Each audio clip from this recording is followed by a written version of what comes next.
So to use Google Arts and Culture to find the sculptural piece that you're going to be writing about, the first thing you want to make sure is that you're on the correct website. So Google it's artsandculture.google.com. And like I said in the introductory document, the reason that I like this is that it's kind of the best way to find the artwork that you want, especially when you are using a really broad search term like sculpture.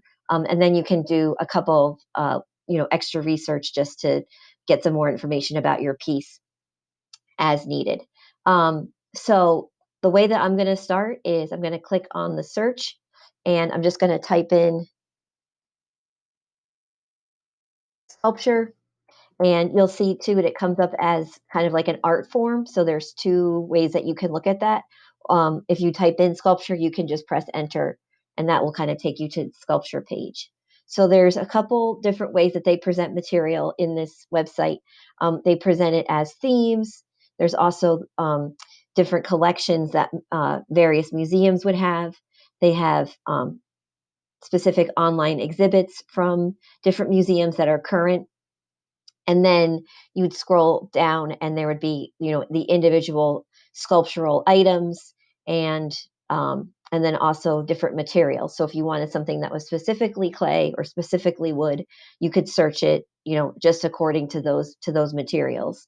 I'm just going to click on the sculpture. There we go. And it has a um, definition. This is just from Wikipedia. And then some different museums that have some sculptural pieces or like a sculpture garden. So you could look through there. That would be kind of more like almost like a virtual field trip. Um, but what I'm going to do is I'm just going to go down to here where it has kind of all the individual pieces. And I'm just going to scroll through and find something that I think is cool. Um, just a note about the human figurative pieces.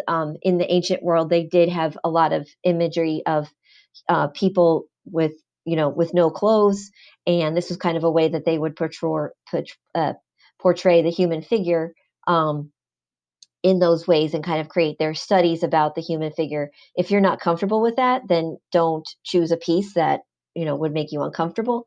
But it is something that is going to show up whenever you do a search for like for sculpture, because it is part of kind of the ancient vocabulary of people making works of art about other people. um all right, so I like this piece. I saw this earlier, kind of reminds me of Star Wars.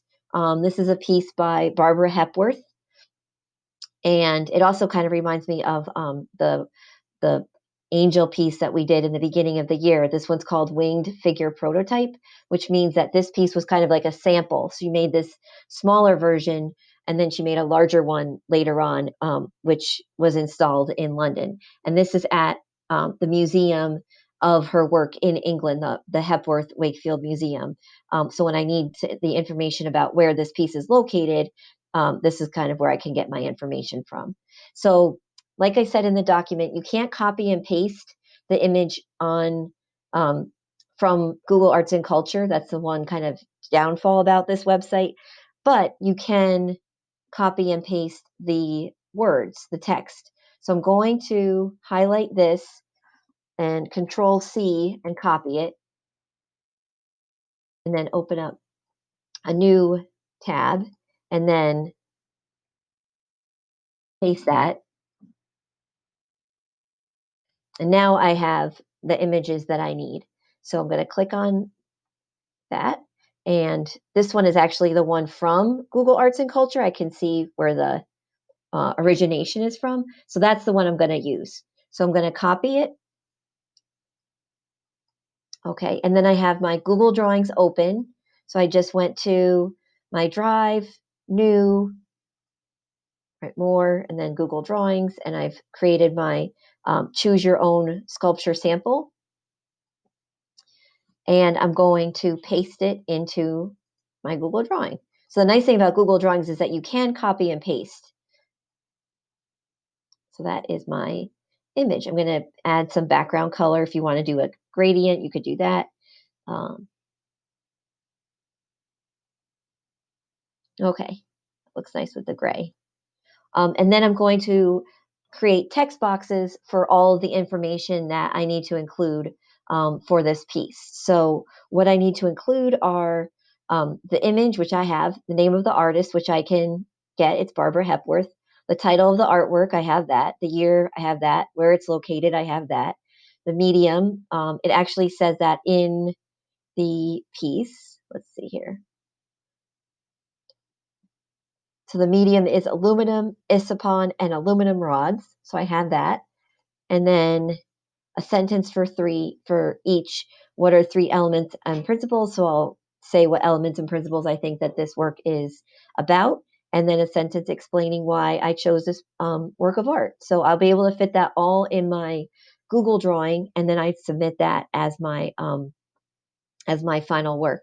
If you need to extend your Google drawing, if you just need more room, right, you can always take this little corner area and just pull it out, and you will enlarge your space. So you can have your image a little bit larger. You have more room for all your writing. So don't feel like you're constrained by that little box. You can extend that out and have as much space as you need.